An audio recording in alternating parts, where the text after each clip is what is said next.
কোন দেশে মূর্খদের সংখ্যা বেশি জানেন? মূর্খতার দিক থেকে শীর্ষ 5টি দেশ দেখে নিন।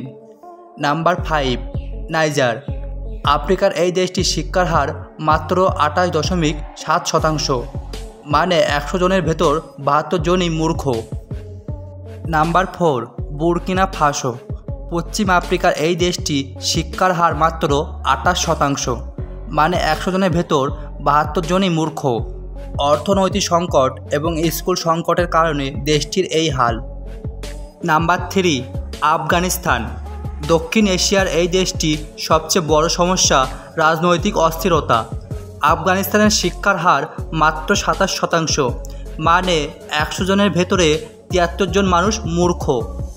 দেশটিতে নারীর শিক্ষার হার আরও খারাপ।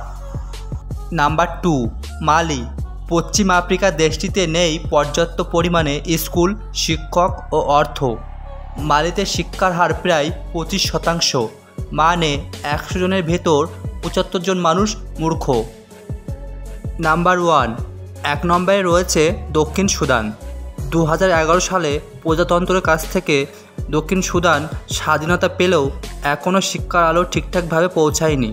দক্ষিণ সুদানে দেশটিতে শিক্ষার হার মাত্র 24%, মানে 100 জনের ভিতর 76 জন মানুষ মূর্খ। এই দেশগুলি নিয়ে আপনার যদি কোনো মতামত থাকে তাহলে কমেন্ট করতে ভুলবেন না। ভিডিওটি যদি ভালো লেগে থাকে তাহলে একটি লাইক করবেন। আজকের আলোচনা এখানে শেষ করছি। সকলকে ধন্যবাদ।